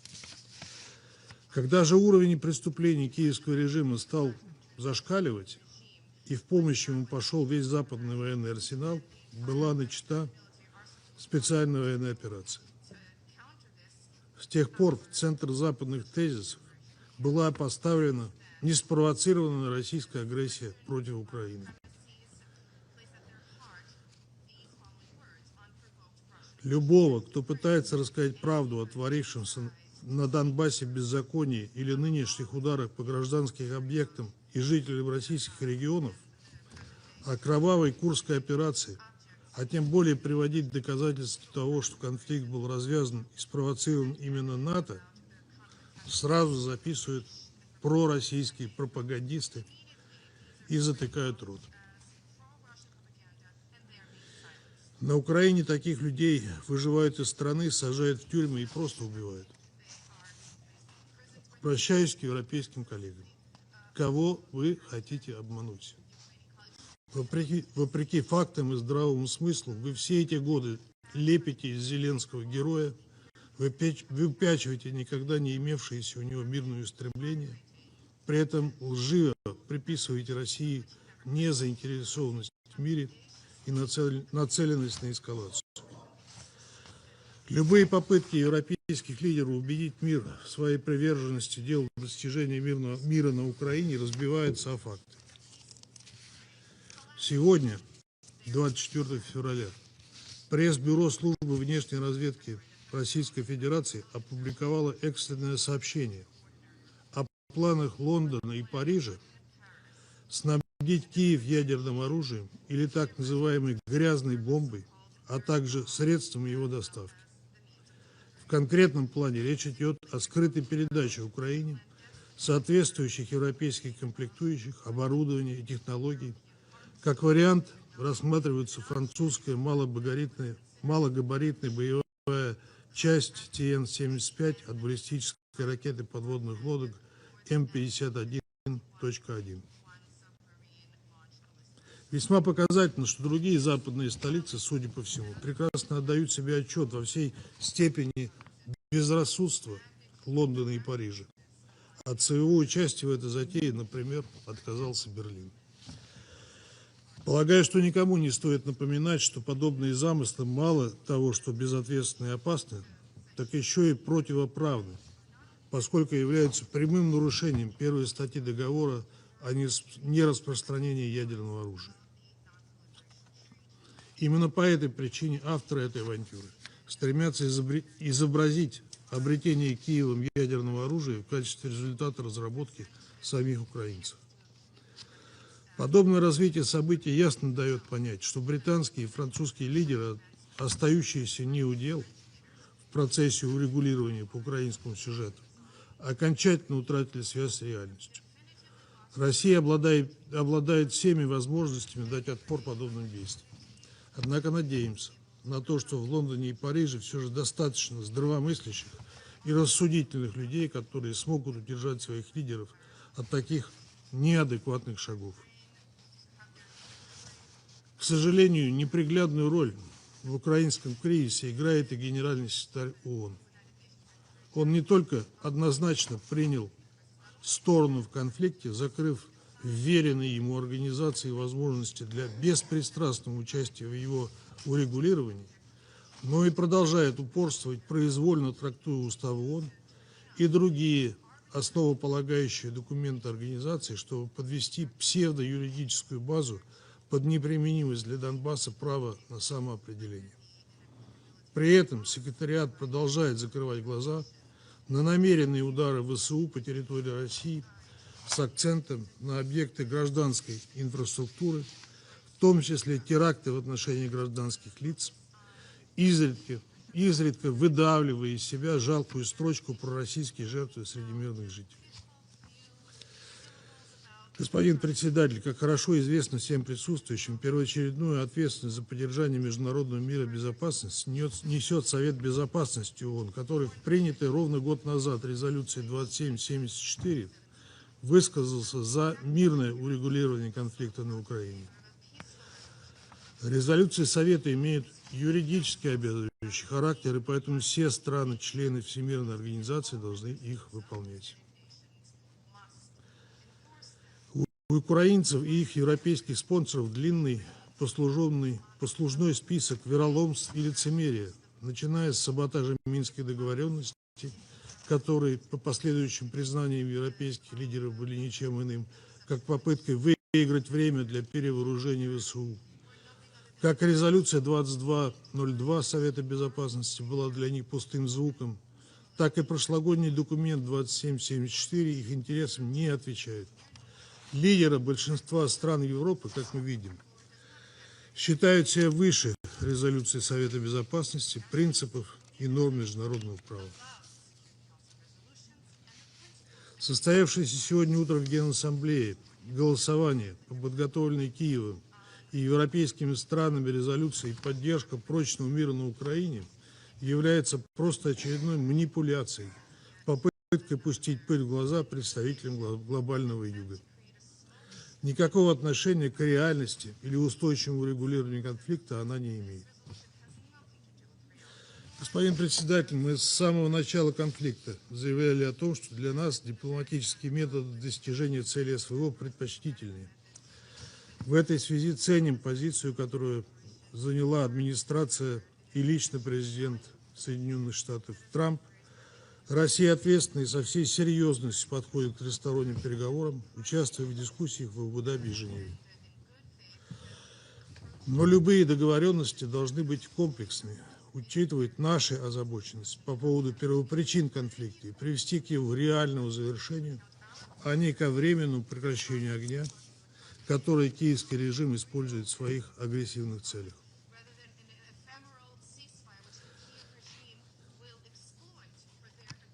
Принципиальные подходы нашей страны к урегулированию украинского кризиса были озвучены президентом Путиным в июне 2024 года. Напомню, речь идет о соблюдении Украины прав русскоязычного населения, о ее возвращении к внеблоковым, нейтральным и безъядерным основам, зафиксированным в Декларации о ее государственном суверенитете от 16 июля 1990 года, ее демилитаризации и денацификации, признание статуса Крыма, Севастополя, Донецкой, Луганской Народной Республики, Херсонской и Запорожской областей в соответствии с волей их жителей в качестве субъектов Российской Федерации. Напомню в заключение еще одно заявление нашего президента о том, что Россия не собирается воевать с европейскими странами. Но если Россия начнет войну, если Европа начнет войну, то Россия к этому готова. Выбор у вас есть: пересмотреть безрассудный курс на нагнетание конфронтации с Россией, прекратить руководствоваться логикой войны до последнего украинца и торпедировать не мытьем, так катанием ведущиеся переговоры. Мир, в котором преступления, совершаемые на почве нацизма, замалчиваются, приверженность этой идеологии используется как инструмент для реализации геополитических интересов, рано или поздно погрузится в хаос. И уроки истории в этом контексте имеют самое непосредственное значение. Благодарю вас. Well, I thank the representative of the Russian Federation for their statement. I shall now make a further statement in my capacity as Minister of State for Europe, North America, and Overseas Territories of the United Kingdom. I need to say to members of this Council that the allegation made by the representative of the Russian Federation is an outright lie. He says that we have lost touch with reality. It is he who has lost touch with reality.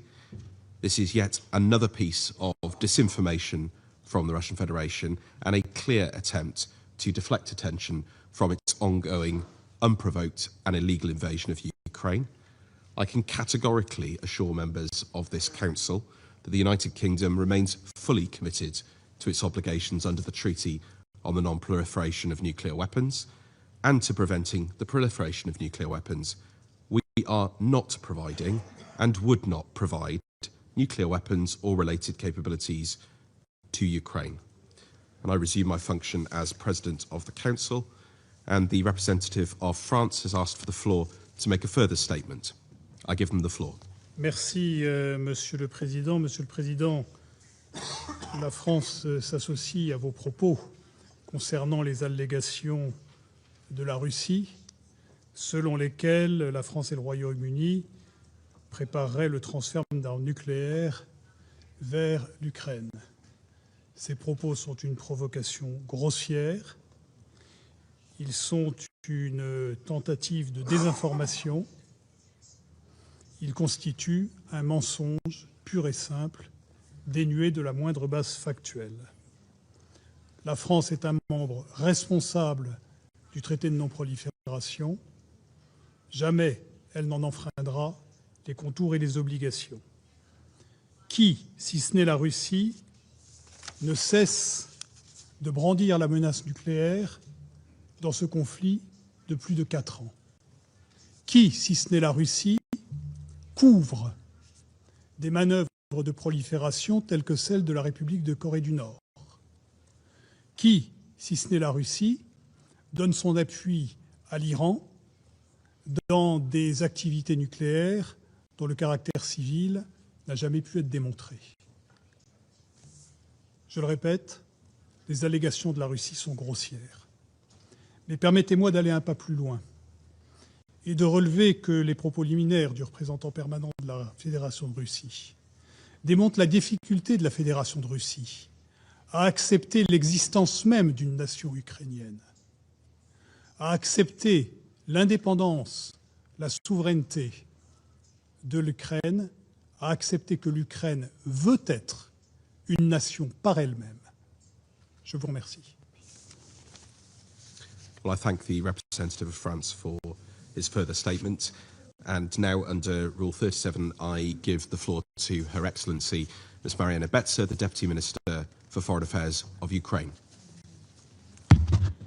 Thank you, Mr. President. Distinguished members of the Security Council, before I proceed to my statement, I would like to make also 3 remarks with regard to the statement of the Russian delegate. First, Mr. Nebenza, you're not Ukrainian and don't pretend to be. Second, we're never one nation with Russia. I will never be one nation with Russia. Ukraine is a democratic, free European country, while Russia is an aggressive state which wages aggression, terrorism, war crimes and crimes against humanity, and also genocide. And third, entire statement by Mr. Nebenza is a vivid example of manipulation, disinformation, and Russian propaganda. And I'll continue with my statement. I wish to thank the UK Presidency for convening today's meeting. I'm also grateful to the Undersecretary DiCarlo for her briefing. At the outset, I would like to express my profound gratitude to all UN member states that had voted today in the morning for the UN General Assembly resolution support for lasting peace in Ukraine just a few hours ago, on this very grim anniversary, 4 years of Russia's full-scale invasion against my country and 12 years of Russia's aggression against my country. The international community has sent a clear signal for an immediate ceasefire as a prerequisite for a comprehensive, just and lasting peace. It is high time for aggressor to comply with this call. Ceasefire is a fundamental precondition for the peaceful settlement of this conflict. Mr. President, I would like to start my statement with a poem of a 10-year-old girl, Katerina, from Donetsk region, dedicated to peace. All Ukrainian children yearn for peace to come, to live with joy upon native ground, to greet the sun, the sky, the flowers blooming bright. May war's dark shadow fade from sight. May silence settle on our Ukraine's hills. May our land shed the horrors war instills. Let long-awaited peace float to our shore and stand as our protector forevermore. And this girl is only 10 years old. And this is the brutal reality where our children are living in. This is how children in Ukraine see peace on their native land, which will serve as a protector for any repetition of the horrors of war. Mr. President, the United Nations, including its Security Council, was established 80 years ago to save succeeding generations from the scourge of war. And here we are again, 8 decades later. Russia, as a permanent member of the Security Council, has waged aggression, has waged genocide, has waged terrorism, has waged war crimes and crimes against humanity on an industrial scale every single day in Ukraine. And this is the country that has misused the Soviet permanent seat in the Council and grossly violated the Charter for decades. Today, this is not only war against Ukraine, and it is not only war against Europe. It is a war against the entire democratic world, against international-based order and against international security order, and against the principles of UN.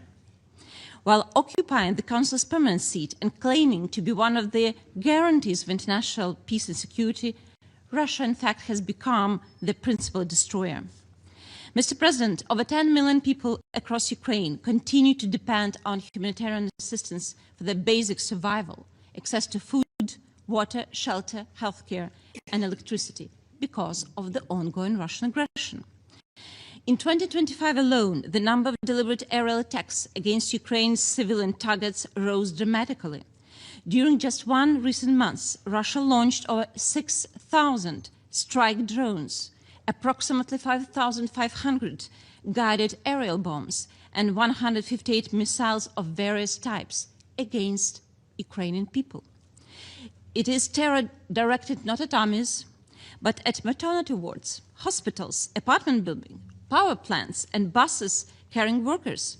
It is terror meant to extinguish light, heat, and hope.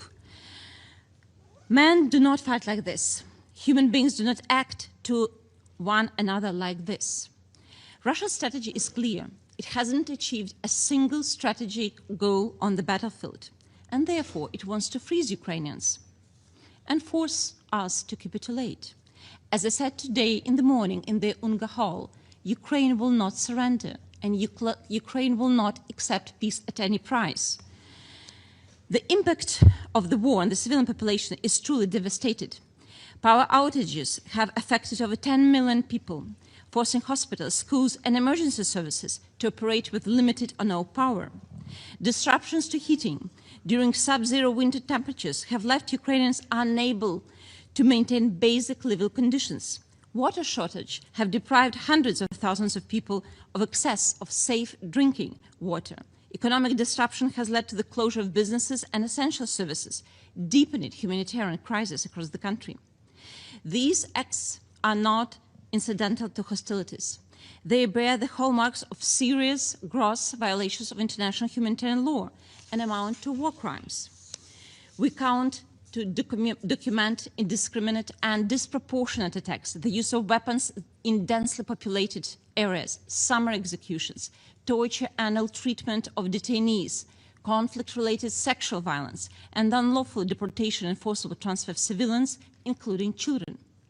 In this context, arrest warrants on Russian top officials and militaries issued by the International Criminal Court underscore that such conduct may entail individual criminal responsibility under international law.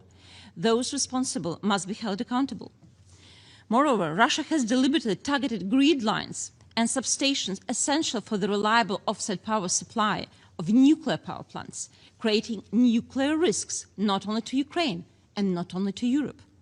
One such attack recently caused the Chernobyl nuclear power plant to lose its external power supply. Against this backdrop, the situation at the Russian-occupied Zaporizhzhia nuclear power plant remains gravely alarming. Europe's largest nuclear facility has endured repeated losses of offset power. This leaves the plant in a state of constant and dangerous vulnerability, while Russia continues unlawful and irresponsible attempts to connect the plant to its own energy system. The international community must act decisively and without delay, including through the establishment of temporary international supervision to ensure nuclear and radiation safety, prevent further militarization, and safeguard the plant's legal status. Such measures must clearly serve one objective: the safe, lawful, and irreversible return of the Zaporizhzhia nuclear power plant to Ukraine's legitimate authority, which remains the only sustainable guarantee of nuclear security in Europe. The occupation and militarization of nuclear facilities cannot be accepted. Ukraine calls on all partners to impose comprehensive sanctions on Rosatom and to reduce cooperation with this entity wherever possible. Distinguished colleagues, resilience alone is not enough.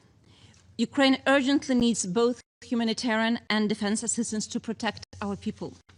We express our deepest gratitude to the governments and citizens of all countries providing assistance.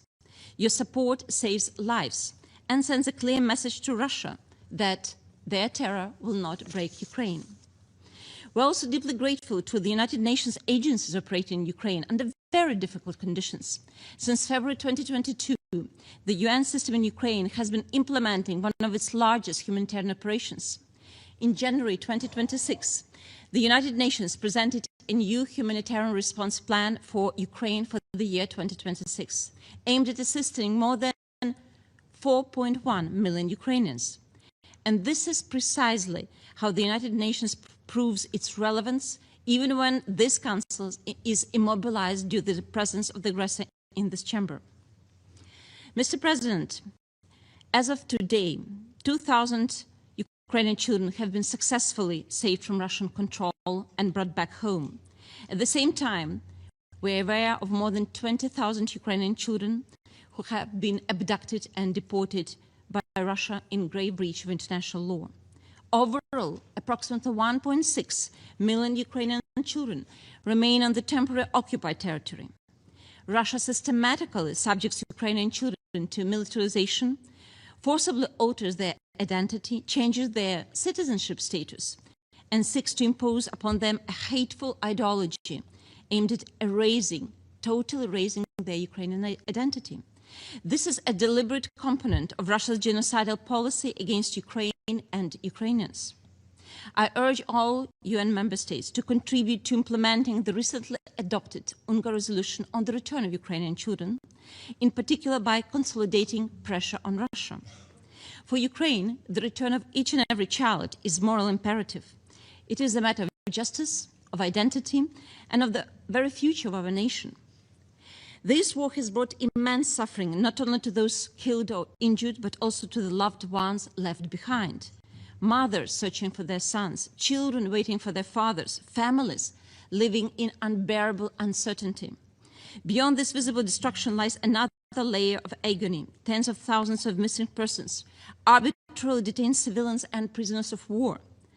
A central obstacle to clarifying their fate is Russia's systematic practice of incommunicado detention.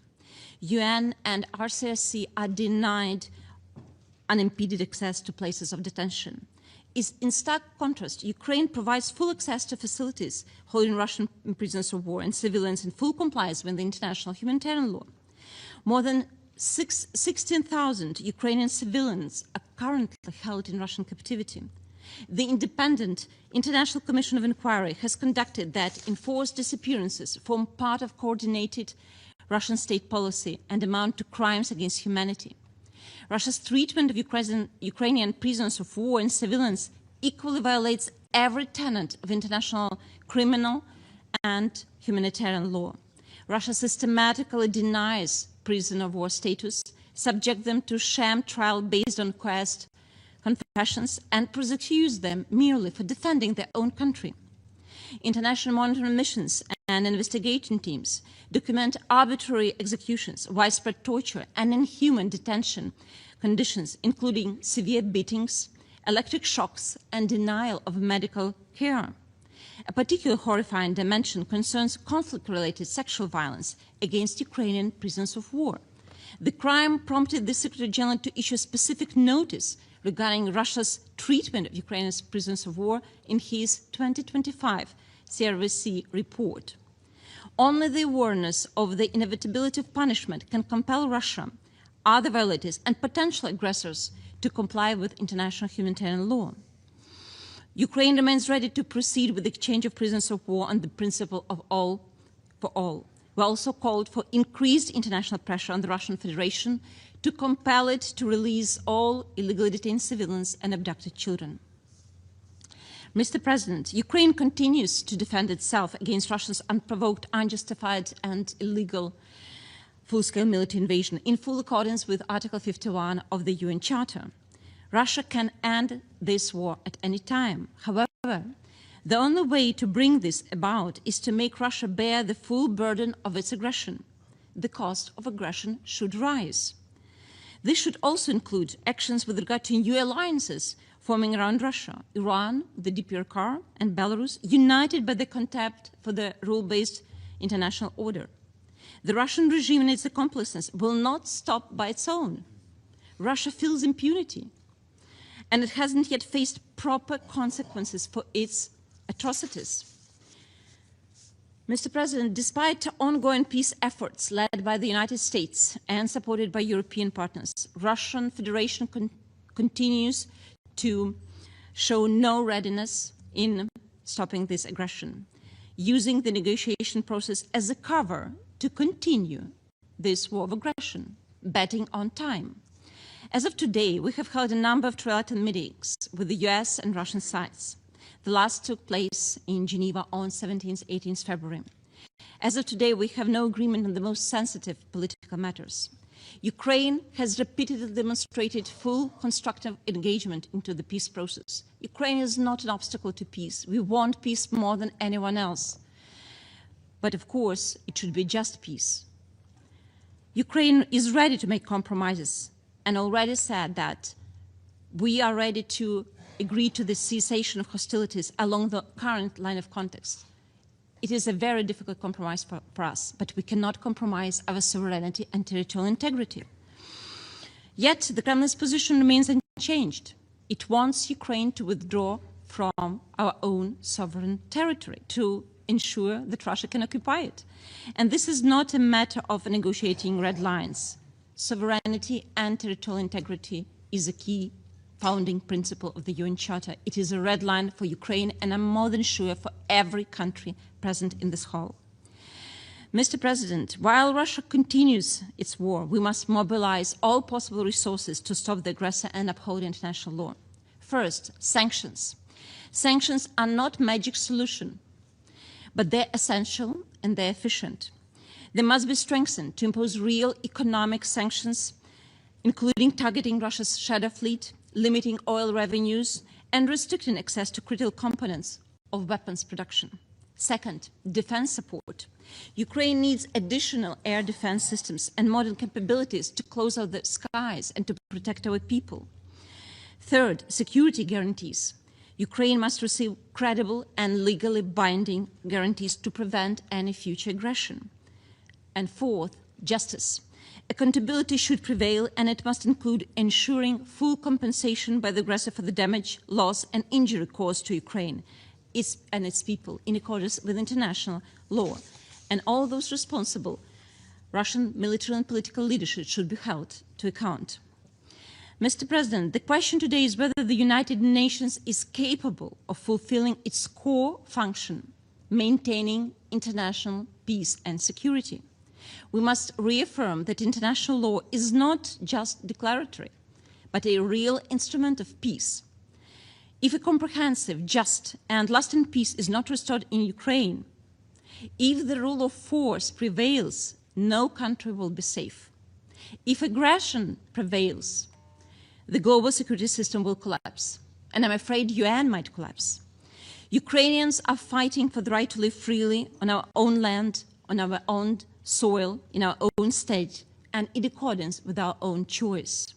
We will never recognize the occupation and will never accept territorial concessions. We will never compromise our freedom. Our ultimate goal is comprehensive, just, and lasting peace based on UN Charter, international law, where every state can be certain that sovereignty is respected, its people are safe, and aggression and aggressor are punished. Thank you for your attention. Slava Ukraini. I thank Her Excellency Ms. Mariana Betsa for her statement, and I now give the floor to His Excellency Mr. 𝗟𝗶𝘃𝗲, Deputy Prime Minister and Minister for Foreign Affairs of the Czech Republic. Mr. President, distinguished members of the Security Council, ladies and gentlemen, thank you for this opportunity to speak here today. Today marks 4 years since the launch of the war against Ukraine. 4 years of bombarded cities and drone strikes, 4 years of divided families, 4 years of trenches, minefields, and mass graves. We are here in an institution created to protect peace, and yet for 4 years we've been watching an open aggression against a sovereign state that it seems impossible to stop. Ladies and gentlemen, once a wall stood in Europe. It separated freedom from oppression. It separated truth from propaganda. It separated the future from the past. that wall no longer stands in Berlin, it stands in Ukraine. It takes the form of the front line, it takes the form of occupied cities, it takes the form of children who learn to recognize the sound of missiles before they learn their letters. And as the US President Reagan said in his famous speech in Berlin 1987, Mr. 𝗟𝗶𝘃𝗲, tear down this wall, I think we should send the same message to the President Putin. Mr. Putin, break down this war. This war is not just about a territory. It is about a fundamental principle, whether nations have the right to decide their own future or whether their fate is decided by the force of arms. It is about whether borders can be redrawn by tanks, whether a neighboring state can be erased from the map, whether we are returning to a world of spheres of influence and occupation. I think Ukraine is not just defending itself today, it is defending the idea that the sovereignty matters. The freedom is not a bargaining chip, that aggression must not be rewarded. My country, the Czech Republic, knows this experience. We know what it means when others decide your fate. We know that appeasing aggression doesn't bring peace, it only delays the next conflict. History teaches us a simple lesson. No occupation lasts forever, no wall stands forever, and no army can break the will of a nation that has chosen to be free. And that is why I want to speak plainly today.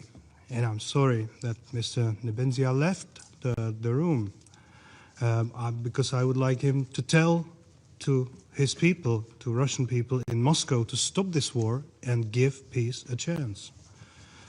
Not as a gesture of weakness, but as a step of responsibility. The world is watching you, history is watching you. And with every additional day of this war, the unnecessary bill of human suffering grows. Some say that peace is not possible, but peace always begins with a decision to stop the destruction, a decision to stop sending young men to their death, a decision to open the way for diplomacy instead of artillery. Aggression is not a sign of strength, it is an admission of fear. Ladies and gentlemen, today is not just about Ukraine, it is about the message we send to the world. Whether we say that the war pays off, or that the civilized world stands with the victims, not the aggressors. Whether we accept that the law is silent when weapons speak, or whether we can show that the values have weight.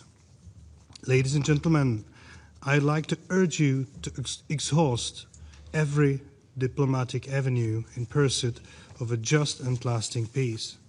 In this regard, I commend the US President Trump and his team for their tireless effort to bring the parties to the table. Talks, however imperfect, are infinitely preferable to alternative. The future doesn't have to belong to the trenches. It can belong to reconstruction, it can belong to cooperation, it can belong to a generation that will no longer know the sound of sirens and drones, as the representative from Liberia mentioned. But that future begins with a single decision. So please, honorable representatives from Russia, tell to your President Putin to stop the war. Thank you.